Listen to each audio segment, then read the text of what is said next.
Sesungguhnya telah ada pada diri Rasulullah itu suri tauladan yang baik bagimu, yaitu bagi orang yang mengharap rahmat Allah, dan kedatangan hari kiamat dan dia banyak berzikir menyebut Allah.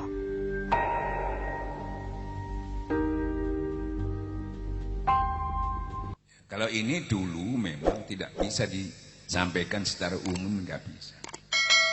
Itu khusus para ulama-ulama, orang-orang yang ingin mencapai peringkat-peringkat wali-wali yang sudah punya persiapan, sudah jadi ulama waktu itu. Makanya sampai sekarang pun banyak sekali ini tidak dikeluarkan di umum, cuma yang berani pondok pesantren Suralaya yang berani. Kata tidak mau karena guru kita mujadid sudah diperbarui, dimudahkan, tidak disulitkan lagi. Kalau dulu itu hanya kiai yang harus belajar. Syariatnya harus kuat dulu syaratnya. Ya, ilmunya sudah mumpuni. Orangnya juga sudah tobat nasuha. Kalau habis ditalkin begini langsung uzlah 40 hari. Dulu itu kiai-kiai.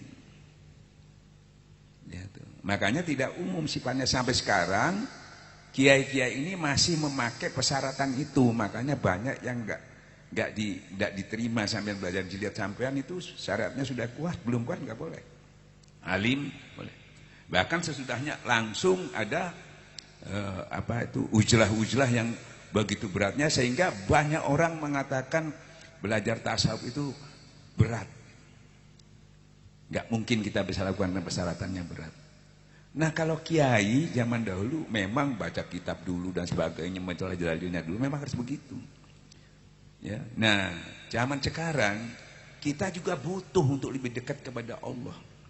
Makanya guru kita Syekh Ahmad Shawibullah Fatajul Arifin radhiyallahu yang ada di Pondok Pesantren Soleh Tasikmalaya yang panggilannya Abah Hanom. Beliau mengajarkan bukan lagi syariatnya harus kuat. Kalau syaratnya harus kuat, kita yang lemah ini sudah nggak bisa belajar. Justru kata pengajar guru kita, justru belajar ini menguatkan syariatnya nanti. Saya belajar di guru saya itu, saya datang kepada guru, kamu kesini mau belajar apa? Saya bilang, saya mau belajar benar, Bah. Loh kenapa nggak belajar agama? Saya sudah beragama, saya sudah sholat, teman-teman saya sholat. Tapi saya nggak benar-benar, jadi saya datang ini belajar benar. Bagaimana supaya benar? Ini sudah sholat, sudah haji, kok nggak benar-benar? Nah, jadi belajar benar itu tergantung daripada hati. Kalau sudah hatinya bersih, baru benar.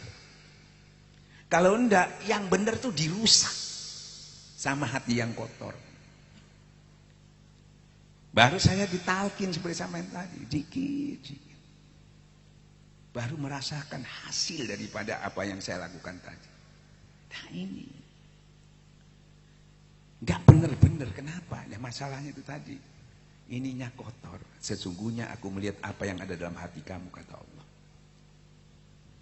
Nah inilah ya, dan hasilnya nanti ya toh, dari zikir ini saya akan terangkan hasilnya ya. Ini perhatikan, dan ini hampir orang mengkaji puluh-puluh tahun, satu pun itu sulit didapatkan untuk diwujudkan, untuk dirasakan. Hari ini, malam ini, insya Allah sampai nggak tanya lagi. Baik sama kiai, baik sama siapa nggak tanya. Karena satu pengetahuan yang sampai beramalkan ini sudah bisa mengambil semua itu tadi. Asal diamalkan dengan baik ya. Mari kita ungkap ya, dengarkan baik-baik.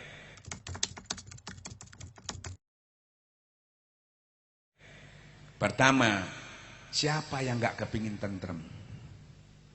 Mau yang kaya kek, yang miskin kek, kan gitu ya? Kenapa kita sering gak bertengkar? Baik di rumah dengan istri, dengan anak, dengan tetangga. Karena ini gak tentrem hati kita. Kalau tentrem insya Allah ya. Nah padahal tentrem itu cuma kita sudah ketahui, semua udah tahu. Ala bijikratan mainul qulub. Dengan berzikir hati mencari tenang. Kenapa kita zikir kok nggak tenang? Kan nggak cocok. Yang salah apa dalilnya? Apa Allah apa kita? Nggak mungkin. Pasti kita. Nah kenapa? Karena anjurannya untuk belajar zikir yang muhakikin itu harus ada gurunya.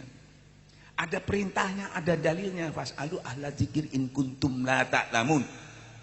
Tanyakan, gurui kepada ahli zikir. Sementara kita itu asal-asalan. Jadi ada yang nuntun rohani kita. Bahkan ulama tasawuf mengatakan, barang siapa berzikir ilmu tasawuf tambah guru sama dia berguru dengan setan. Ini penting sekali. Dan ada target makom-makom sampai mutmainnah. Tidak hanya berzikir seperti biasa kita. Jadi ada target sampai mutmainnah, sampai rodiyah dan selanjutnya. Jadi ada makom-makom yang kita kejar. Nah, pertama kita butuh tentram. Kalau sudah nggak tentram, udah nggak bisa.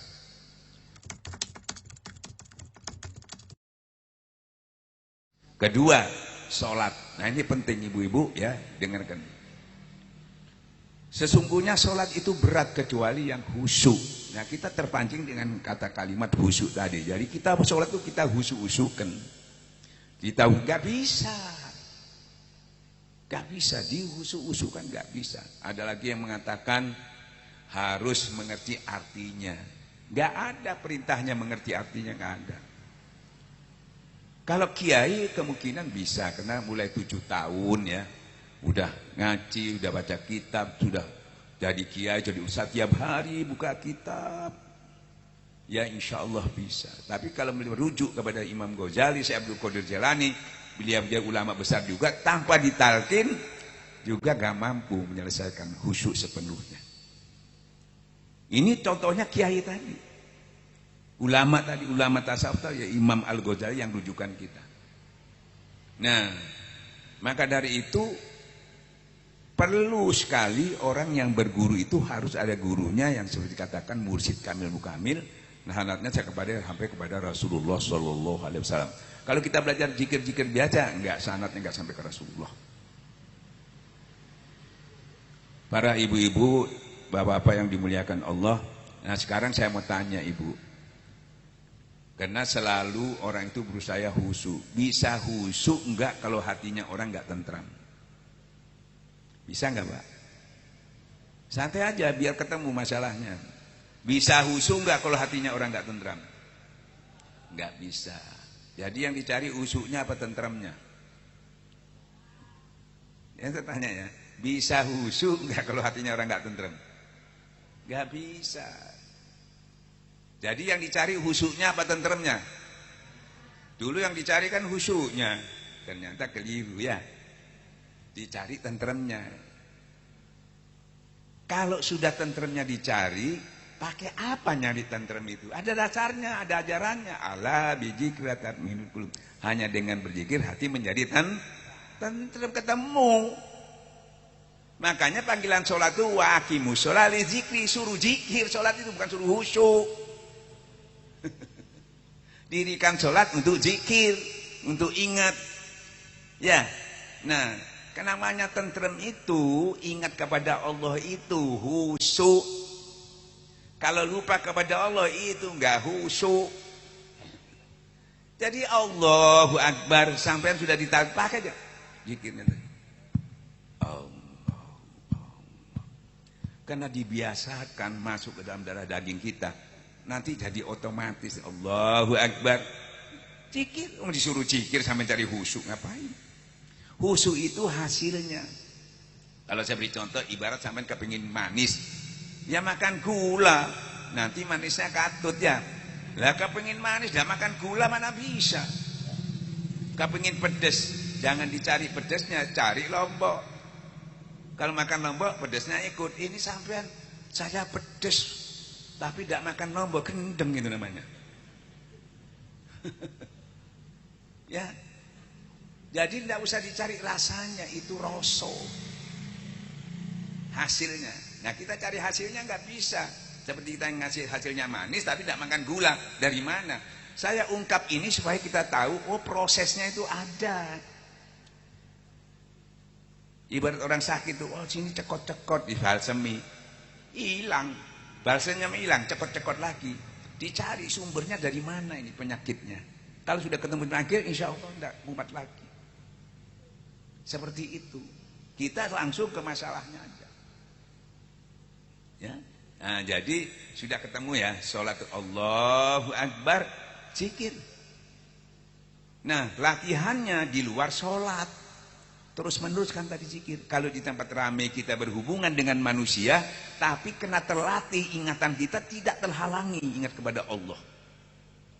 Itu di tempat ramai, di tempat aktivitas kita. Seperti dalam Quran, laki-laki yang tidak dilalaikan ingatannya kepada Allah oleh jual beli. Tidak dilalaikan jual belinya ingat kepada Allah. Mau rugi kayak mau untung. Tidak dilalaikan untuk mendirikan sholat. Sholat juga, tapi dia ingat kepada tidak dia. Ya, tidak sahun. Selama ini dia sholat juga tapi sahun. Tidak dilalaikan membelanjakan sebagian hartanya. Orang membelanjakan, sama membelanjakan tapi ria. Tapi kalau sudah ditalkin, insya Allah tidak dilalaikan dia membelanjakan hartanya, tapi karena Allah, karena di dalamnya selalu menyebut kalimat itu. Kalau enggak, pasti nafsu yang keluar, mesti ria. Itu para wali-wali, orang-orang soleh lewat sana, enggak ada jalannya lagi. Nah, jadi sholat ya, jadi jangan lagi didebatkan sholat itu, sudah dicikir. Mau cari apa? Mau orang katakan harus ngerti artinya. Aduh, di Arab itu orang ngerti artinya banyak yang enggak khusyuk. Ya, cuma perintahnya zikir ya zikir sudah, tapi zikir yang mana kan begitu ya? Zikir yang membersihkan hati, bukan zikir yang lain. Zikir yang banyak zikir-zikir, tapi zikir yang membersihkan hati. Ya, tadi yang sudah diajarkan. Nah, sekarang sudah 2, 3.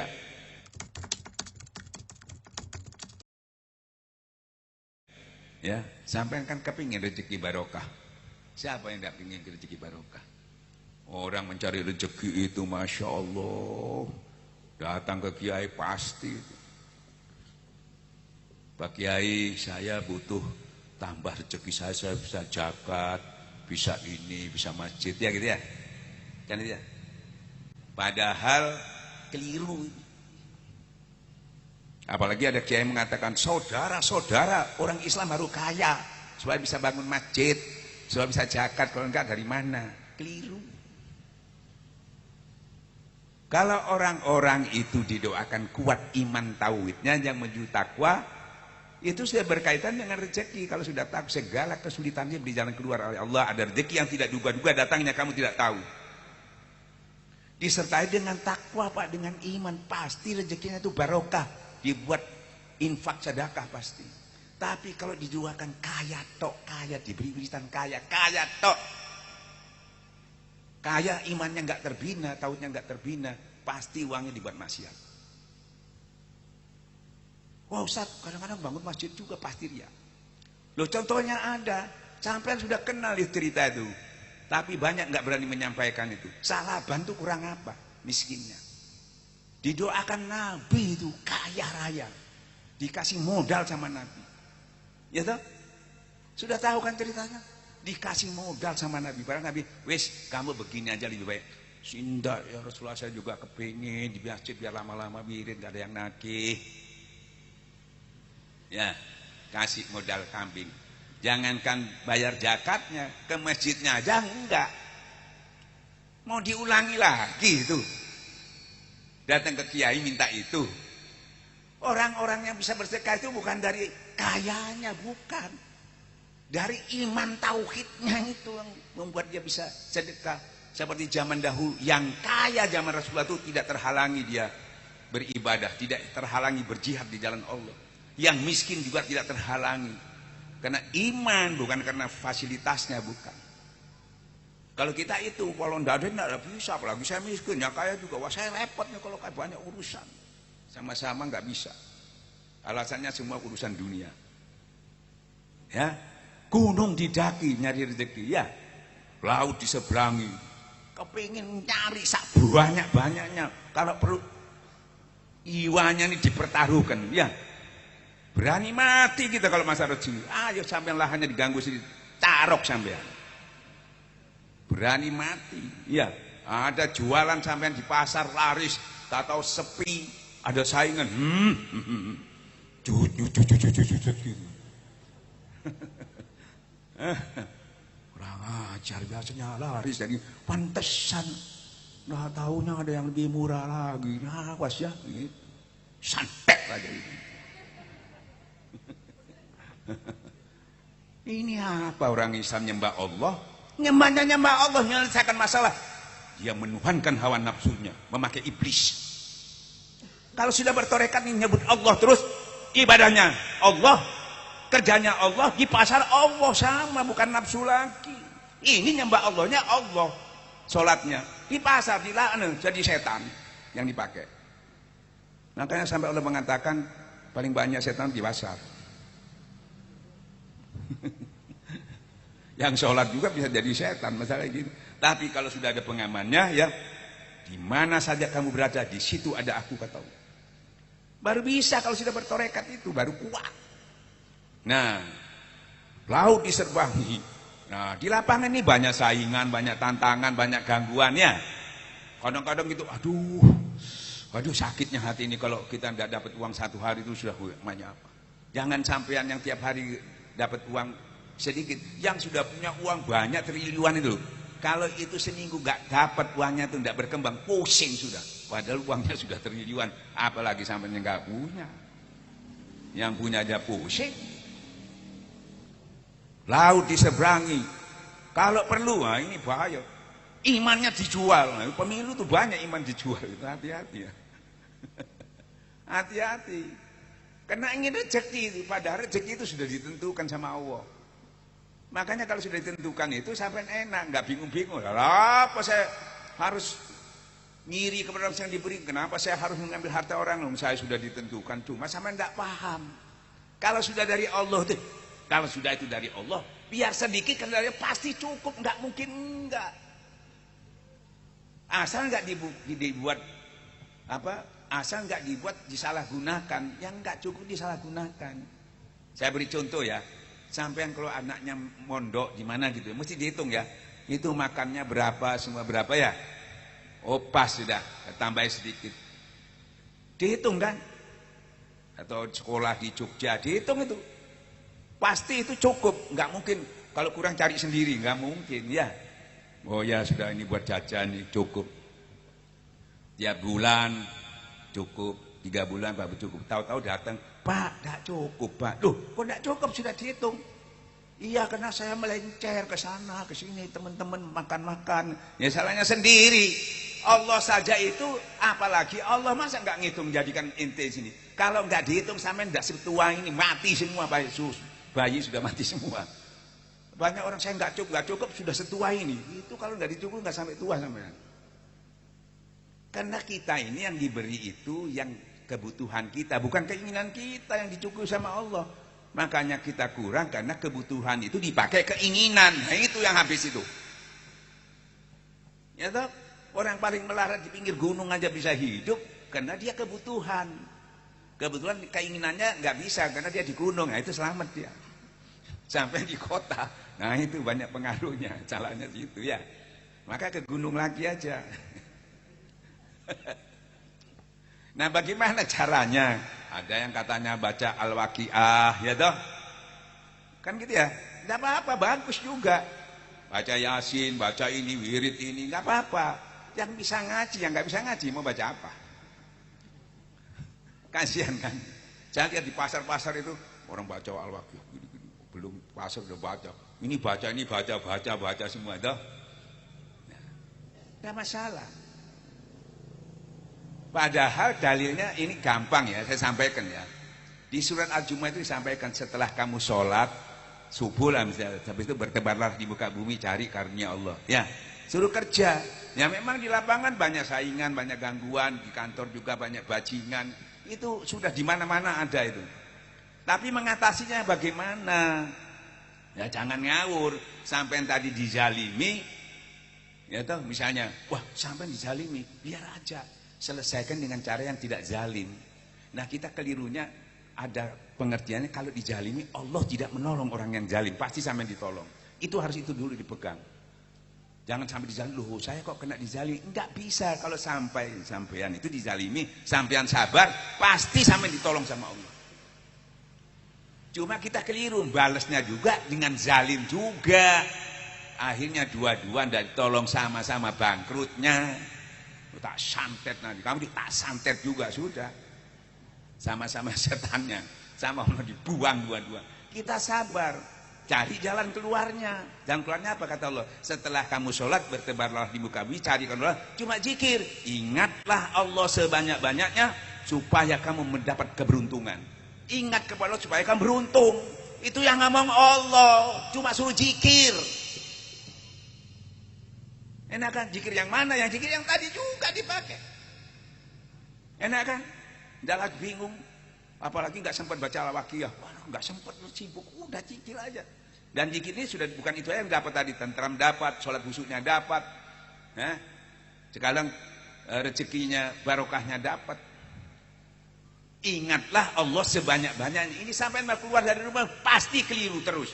Ingat untungnya aja sebanyak-banyaknya. Nanti kalau untung ini, ayo pasti gitu itu. Kalau nggak punya zikir. Nanti untungnya ini begini.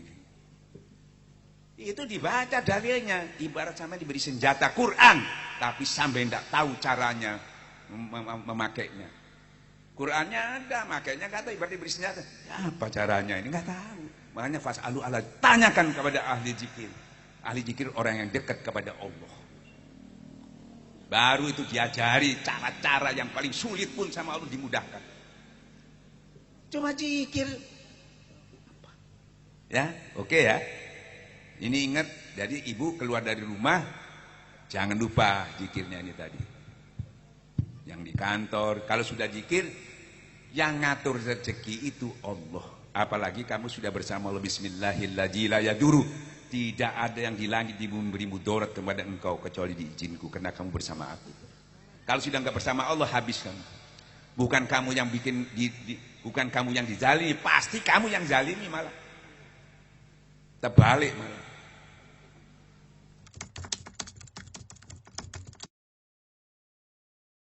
Sekarang sabar. Ya, watawasau bil haq watawa. Ini sabarnya yang sulit. Mintalah dengan sholat dan sabar. Sabarnya yang sulit, sholatnya gampang. Kenapa sulit? Sampai ibu-ibu, bapak-bapak sabar nggih, nggak bisa. Karena sabarnya itu dipaksa, nggak pakai pengetahuan. Saya sabar.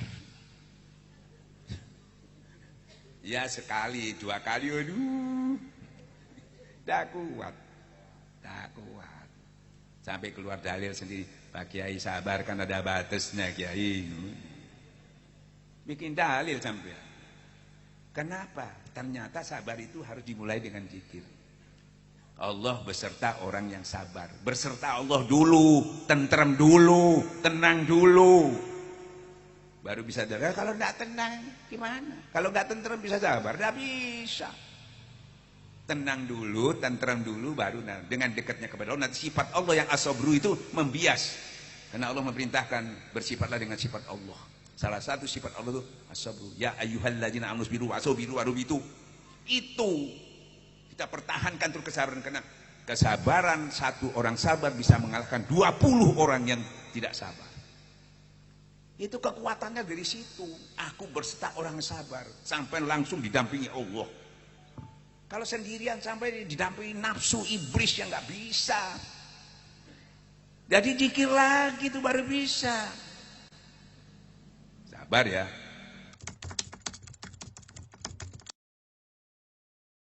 Sekarang syukur. Saya mau tahu, sampean bersyukur kayak apa? Alhamdulillah. Gitu ya Bu ya? Tak kasih ilustrasi Bu ya. Sampean biasa kasih belanja 5 juta sama suaminya tiap bulan. Karena sudah 10 tahun ya biasa aja. Pak, taruh aja sana Pak. Jasa 5 juta. Tahu-tahu dikasih 25 juta sampean. Langsung berubah. Alhamdulillah. Gitu ya? Alhamdulillah gitu ya, mesti gitu. Masya Allah, alhamdulillah. Taruh lemari. Nah, dihitung sudah. Ini besok beli ini. Wah, alhamdulillah. Tahu-tahu pagi dicuri orang. Masih ada sisanya 25, tinggal 5 juta, tapi sampai tetap ngomel. Bisa sampai ngomong alhamdulillah. Meso ya itu. Ya, meso ini nggak bisa. Sampean lagi jengkel, lagi mangkel, lagi jengkelkan suami, anak apa ya, bisa ngomong alhamdulillah? Gak bisa. Tapi dengan zikir ini, kan gitu ya, insya Allah. Karena tanda-tanda syukur itu dari zikir. Ya Jakarta nih, kalau kamu bersyukur tandanya zikir. Ya tuh, tandanya itu kamu zikir nggak? Enggak ya, nggak syukur kamu. Gampang. Bukan alhamdulillah. Karena yang harus disyukuri itu kadang-kadang kita banyak masih diberikan kepada kita, sedikit aja hilang, hampir semuanya nggak ada seakan-akan. Makanya harus tetap bersyukur karena banyak uangnya hilang, napasnya masih ada nggak ada, syukur masih, matanya masih ada, tenaganya masih ada, punya toko masih ada misalnya, tabungannya hilang sebagian, langsung nggak bersyukur. Harus bersyukur terus karena pasti ada hal yang pasti kamu harus syukuri. Nah, bagusnya kalau kita bersyukur itu ditambah nikmatnya. Jadi kalau mau tambah nikmat, syukurnya itu ditambah zikirnya sebanyak-banyak. Supaya kalau nikmat sebagian tuh hilang karena banyak, gak terasa. Sampean punya nikmat 100%, hilang 10%. Gak terasa. Ini nikmatnya punya cuma 10%, hilang 10%, habis. Jadi stres sampean. Ya. Makanya disuruh sebanyak-banyak zikir supaya nikmatnya nambah terus. Ibaratnya saya punya AC ya. Ya. Punya AC kalau tidak nyambung sama energi listrik bisa enggak dihidupkan? Ini anggap aja hati ini AC nih, enggak nyambung sama Allah, enggak bisa disetel. Nyetelnya kan kurang dingin. Ya tambah zikirnya dia tambah dingin. Kurang lagi tambah zikirnya supaya tambah dingin gitu. Tapi enggak nyambung ke listrik, mau ditambah apanya, hidup aja enggak. Makanya dalilnya Allah menyampaikan orang berzikir dengan orang tidak berzikir sama dengan orang hidup dengan orang mati. Bedanya di situ. Mati ini enggak ada gunanya ini.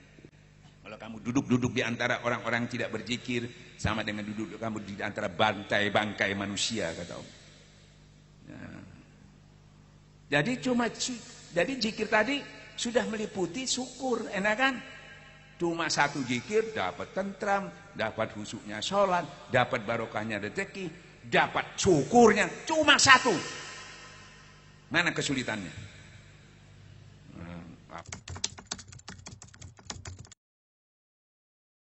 Apalagi ikhlas. Ayo, kayak apa sampean ikhlas sekarang? Ibu, kok sampean suka nolong orang itu? Iya, karena orangnya tuh baik, makanya saya tolong. Itu bukan ikhlas, itu balas budi. Itu, yang itu gimana? Kalau tidak saya tolong, jahat orangnya itu. Saya nggak ikhlas. Kalau saya nolong juga hilang karena saya nggak ikhlas. Ngeles itu. Yang dalilnya pakai perasaan. Ya, dalilnya pakai perasaan, pakai nafsu. Cuma namanya kayak dalil. Kalau saya nggak mau pakai dalil itu. Ustaz pakai apa? Saya tiap melakukan sesuatu sampai sekarang karena saya bukan wali. Masih nggak ikhlas saya. Masih nggak ikhlas. Paksa masih sholat malam lagi. Enak-enak tidur. Tidurnya sudah jam 1, suruh bangun lagi jam 3. Aduh.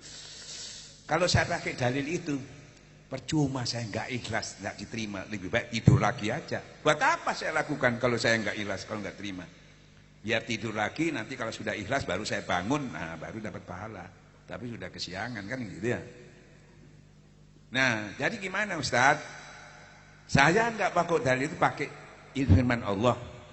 Ya toh. Karena itu perintah Allah. Bangun malam itu mau ikhlas, mau enggak, sami'na wa ta'na.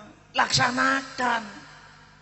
Karena apa laksanakan? Ini menentukan ikhlasnya di mana? Karena Engkau ya Allah. Karena takut kepada Engkau. Tidak apa-apa pertama. Selanjutnya karena cinta kepada Engkau. Karena ini perintahmu ya Allah.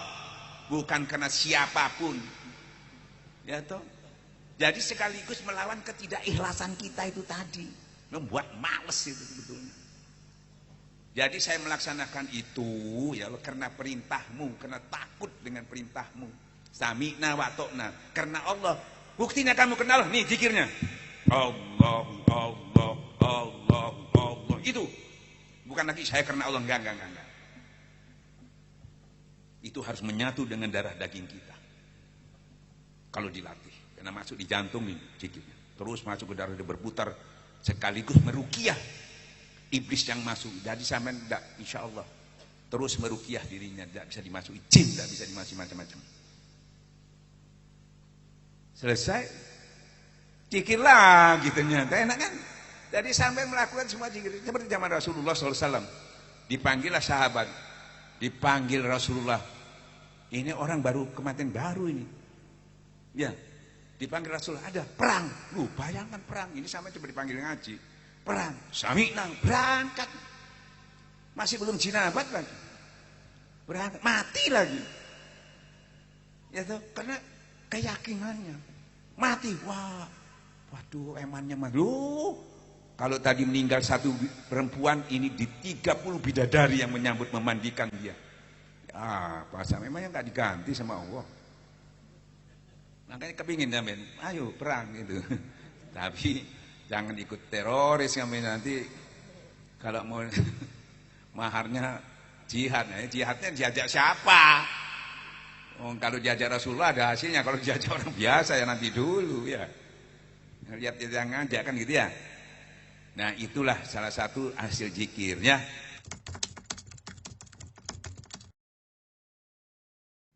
Terakhir mati sampean. Biar sampai lulusan Mesir, biar sampai khatam Quran, cuma ini kalbun salim yang bisa menolong. Semua nggak bisa menolong. Nih, satu-satunya. Kalbun salim itu keluar, ruh kita yang bercahaya itu keluar sampai diangkat masuk ke kubur, dia terus bercahaya. Karena dengan cahaya itu semua yang mau menghancurkan kuman-kuman tadi itu nggak bisa, makanya steril orang berzikir, boleh dibongkar kuburannya. Nggak bisa hancur ini karena steril. Karena cahaya itu nggak bisa apa bakteri itu masuk, nggak bisa. Ya, toh? Jadi ilmu itu harus jadi cahaya. Nah, itulah zikir. Zikir yang mana? Ya yang kita ajarkan dari ini bukan murah-murah itu, bukan main-main.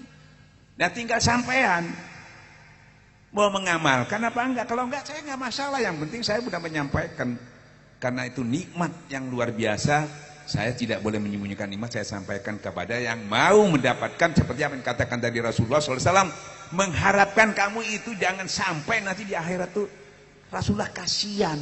Makanya dicontohkan awal Rasulullah itu zikron sebanyak-banyaknya zikir. Rasulullah itu awal dicontohkan itu tadi. Ya, itu yang bisa berikan. Terakhir, mana bukunya? Nih kuncinya. Biar lebih mudah, lebih gampang. Ya, sampai ngaji gini cari seluruh dunia nggak ada ini. Kalau ngaji fikih, ngaji ini sampai nonton TV banyak.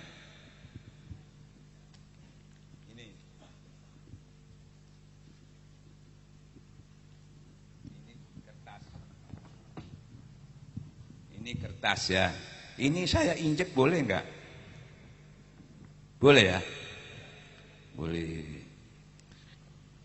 Saya robek-robek, boleh. Ya, ambil kotoran, boleh. Ini kertas, ini juga kertas. Sama ya, kertas ya. Tapi ada tulisannya. Boleh nggak ini saya robek? Boleh diinjek? Ambil kotoran? Kenapa nggak boleh sama kertasnya? Sama jawab dulu, kenapa nggak boleh sama kertasnya? Ada tulisan ini semuzat ya sama kami la ilaha illallah. Kan gitu ya? Ini kalau ini sambil guyon ya, sampean suruh injek temennya itu gini aja, tak kasih uang 1 juta pasti sampean injek itu. Tapi kalau saya kasih 10 juta saya nyuruh injek ini, sampean paling tidak berani. Ya, loh kenapa kok wibawa betul, ini cuma kertas loh. Ya. Ya tak? Kenapa kau wibawa? Di kertas aja ini luar biasa wibawanya. Apalagi tadi dimasukkan ke dalam jiwa kita, kira-kira bagaimana? Nah ini harus tahu ini. Kita kebanyakan belum sampai ke situ, sampai di jimat. Sudah bagus juga, tapi mau dipakai terus, masuk WC aja sampai lepas. Ini sudah menyatu dengan darah daging kita. Kalau masuk di dalam darah, dimasukkan ke zikir. Makanya kita mudah diadu domba, diinjek-injek, dihinakan. Gara-gara ininya di dalam kosongan. Ini kalau ini dianjur, kalau sudah ini ada di dalam, apa kata Allah? Bismillahilladzi la yadurru. Kalau kamu sudah bersama aku, jangan yang dimujilah, tidak bisa memberi mudarat. Ini kuncinya, ini yang hilang ini. Isinya cuma bingung. Ya toh, isinya anak, harta, ininya enggak ada. Merugikan, melalaikan kamu, ingat pada ini kuncinya. Nah, kita beli ini ada ditempelkan di rumah. Ibu-ibu sering beli taruh di rumah, di pintu. Maksudnya apa? Supaya enggak jin masuk, supaya enggak santet masuk. Memang enggak masuk kemungkinan, tapi masuk ke sampean karena sampean enggak ada tulisannya. Makanya ibu-ibu kesurupan banyak. Enggak masuk ke rumah. Tapi jinnya pinter, tunggu aja orangnya. Buat apa masuk rumahnya? Yang penting kan masuk orangnya. Nah ini bahaya. Makanya kalau sudah ada ini, ibu sudah bisa meruqyah dirinya sendiri. Gak bingung-bingung lagi. Jadi sudah ada pertahanannya ya, ada bentengnya kan begitu ya. Nah ini pentingnya ini. Jadi wibawa kita ini ada ini. Ini kosong. Nah ini seperti ini. Nah zikirnya tadi lah. Tutup pintu tengah, kanan ilaha illallah. Nah ini ismu zatnya di jatuh tulisannya di dalam. Kalau nonton TV, naik mobil dan sebagainya, ya nikmat nggak? Sampai datang ke sini nikmat nggak? Nikmat. Tapi masalahnya sampai ingat nggak pada nikmat, memberi nikmat? Nah ini yang bahayanya. Coba, aduh nikmatnya, nggak ingat, kufur nikmat, tunggu azabku. Tapi sampean duduk, berdiri, makannya mobil, terus nikmat kami dapat, ingat kepada nikmat. Namanya syukur nikmat, ditambah nikmatnya. Cuma mainnya di situ-situ aja itu. Enggak sulit. Makanya ada mengatakan tarekat itu sulit. Sulit apa? Sampai terima tadi cuma 10 menit enggak sampai selesai. Jadi kita harus makrifat sampai dulu baru mati. Ini belum sampai mati ke dalam umur. Kenapa? Kita enggak menuju ke tarekat, jalan menuju Allah. Harus sampai berhenti di situ. Sampai tadi sudah dibawa ruhaninya, disisikan insya Allah. Berhenti, wukuf berhenti, jangan kemana-mana lagi, jangan tolak-tolak lagi. Kalau semua sudah tolak lagi bersama Allah, di situ di sisi Allah sampai masuk dalam orang pilihan Allah. Karena di sisi Allah ada Nabi, ada Syuhada, Rasulin, semua kumpul. Kalian sudah masuk di situ. Nah, jangan masuk di situ, baru Allah mengatakan, kalian baru mengatakan, iya karena budu, kan tidak kepada yang lain lagi, hanya kepada Allah kita mohon. Menyembah dan memohon kepada Allah, baru dapat ihdinas siratal mustaqim. Sampean diberi jalan lewat sini, jalan orang-orang yang aku beri nikmat. Nabi lewat situ, syuhada ikuti jalan orang kembali itu, diberi petunjuk jalan ke. Kalau tidak, sampean ke kiri, goiril, lewat sini ente, jalan orang-orang yang aku murkai. Jadi full zikir baru sampean bisa dapat. Nggak bisa cuma diucap iya karena budua, iya nggak bisa diucapkan. Itu masih usolli. Mewujudkannya dengan zikir. Inna lillahi wa inna, kalau sampai itu orang beriman kena musibah, ya toh, disuruh apa? Membaca inna lillahi wa inna, itu keterangannya dari Allah kembali ke Allah, kembali itu zikir. Ini tidak cuma inna lillahi wa inna ilaihi, kembali kepada Allah, kembali tetap di tempat. Tidak datang hendak hudur kepada Allah. Nggak bisa. Sampean kalau berlindung sama Allah kayak apa? Baca apa? Ta'awuz. A'udzubillahi minasyaitonirrajim. Ditasawufkan. Ya, saya berlindung di pohon itu dari terik matahari. Saya nggak hadir ke pohon itu, ya tetap aja kepanasan.